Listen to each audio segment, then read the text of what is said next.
of Getting to Clarity. And this is another episode of Creating More Success with Less Sacrifice. So today our topic is how you reach your full potential as a woman in business. And why would you even want to do that? I mean, it's kind of a no-brainer question. You think you know, but let me give you a little bit of background that might encourage you to go in that direction just a little bit more. When you are reaching for, even if you haven't reached, and I don't believe that you ever fully reach your full potential, but when you are reaching for your full potential, it is your way to gain clarity.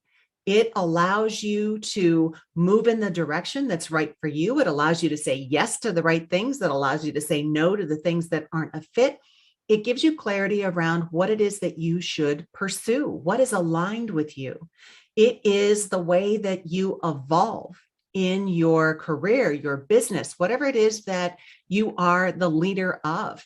It allows you to experience satisfaction and fulfillment because that's what we're going for, right? Yes, we need to earn a paycheck. Yes, we need to build wealth because we have bills to pay for, but we don't want to be in a role that sucks the life out of us. And when you are tapped into your own potential, your full potential, it allows you to be satisfied. It allows you to be fulfilled and have a sense of joy and accomplishment in what you do. Wouldn't that be great?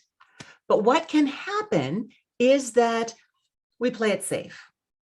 We continue to play small because then we don't have to risk failure or being judged or, just something not going right.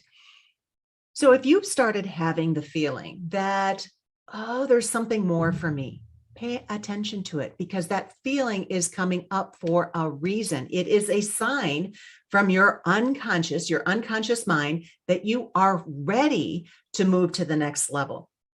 So when you think about how you exist, you have a conscious thinking mind, okay, the 6 inches between your own two ears that generates about 5% of the thoughts that you have throughout the day.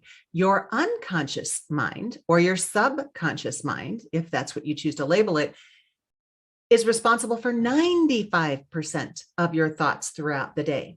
So when it comes to planting a seed in your mind and saying, this is what I want to find, your subconscious mind, your unconscious mind is what has the power for you. So when you get that feeling of, all right, there's got to be something more than this. This cannot be all that there is. It's coming up for a reason. Maybe you feel that you're in a rut, that it's just kind of the same old, that there isn't any joy in the job anymore. You might feel that there's a sense that, okay, it's ready. I kind of know that it's ready for me to go to the next level. Great, because you are ready. If these feelings are coming up, if these thoughts or sensations are swirling around in your reality, that's because your unconscious is trying to tell you, go, you're ready for this. So tapping into your potential, and especially as a woman in leadership, and again, leadership, the term is, the definition is broad. It is whether you're in the C-suite, whether you're in upper management, whether you're new to management, whether you're a CEO in your own career or your life. That is leadership. And there is no better feeling than moving into and tapping into your potential, just feeling and trusting that this is the way that I'm supposed to go. This is who I am meant to be. And it's personally and professionally. There's two aspects. We have a personal life, we have a professional life, but we're one person. And so exploring that on both sides of the coin. And I will vouch for leaning into who it is that you are as a person, tapping into your potential, being willing to go outside of your comfort zone is something that is tremendously satisfying and fulfilling.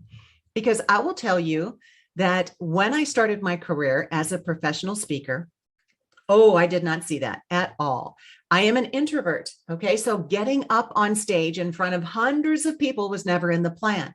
And once I did it, I knew there was something there. I knew there was something there for me. And I thought, okay, I've got to explore this. So becoming a professional speaker, starting my own business, even though I didn't know the first thing about starting a business, just knowing that this is where I'm meant to go and exploring that and having curiosity, trusting that I would figure it out. And each and every day that I step out of my comfort zone into something that is uncomfortable, I become more of who I am meant to be. And there is no other feeling as good as that, in my book, at least. So how do you do this? How is it that you reach your full potential as a woman in business, as a woman in leadership? So I've got some tips for you. And because that's a really great question. I didn't know how to do it when I was in corporate. So I want to share some things with you that will help it make it easier for you. So first and foremost, first tip is to start digging. So Joyce Meyer has a quote, and it says, let me find it here. A potential is a priceless treasure like gold. All of us have gold within, but we have to dig to get it out. Okay. So to start digging, you start asking really good questions. And these are questions about you professionally and what is it that you're good at in your role? What do you enjoy? What is it that it's easy for you to do? Okay, those all lead you towards your potential. You have these natural gifts. What are you curious about? And then let's go to the other side. What are your weaknesses? What do you hate doing? What is an uphill shove for you? What is painful for you to do? Because there are those things too. And both sides of that are important to glean. This is how you start uncovering your potential. And, what you resonate with, as well as what you want to avoid, is all great information. So the other thing is that you can do with these questions is ask other people. Dig with other people. Ask what their thoughts are about what it is that you're good at. What is it that is easy for you to do? Conversely, what it is that isn't easy for you to do or might be a struggle or is one of your weaknesses. And again, asking people for feedback can be a little uncomfortable, especially if they say that you're not good at something. But that feedback is part of the goal. And you've just got to be brave enough to ask for it because there's great information there for you to help you move forward. You may be trying to put all your energy into something that you hate doing, but you think that you need to do it to get ahead. And in my book, that's a flawed strategy. Let's play to what it is that your strengths are. Tip number 2, start exploring. So once you have clarity of some directions, right, about where your potential could be, then let's explore these directions with curiosity, because that's where your growth lies, in those outside of the comfort zone of some of the things that you've found. So it's likely something that you have never done before, but it's calling to you for a reason. So pay attention to that. So for instance, you might be really good at numbers. So what tasks, roles, projects can you get involved in that might lead you to your potential around numbers? Maybe it's a higher level role with P&L responsibility. Maybe you're an awesome relationship builder. It's just something that you enjoy. You love networking and connecting with people and facilitating relationships and putting people together. And maybe it's not part of your role now, but maybe it could be part of an advanced role. So maybe it's something that you explore with sales or community development or coaching teams, using that brilliance of your relationship building to put teams together and help empower teams. So be curious and explore these because they are going to lead you towards your goal. All right. Please do not let but I've never done it before stop you. Okay. You're being led in this direction for a reason, and it's up to you to find out why. Okay. Tip number 3 is to take action and leverage your gifts.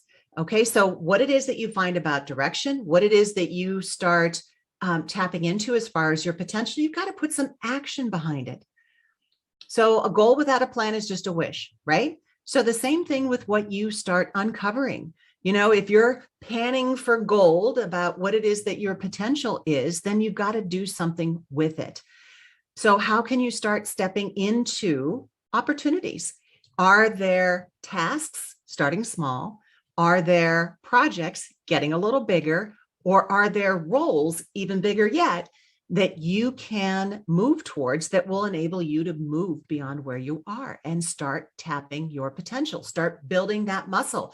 Believe me, the first time that I got on stage, I wanted to turn around and just say, okay, I'm not a speaker anymore, but I knew it was meant for me. And so I kept with it because it was important.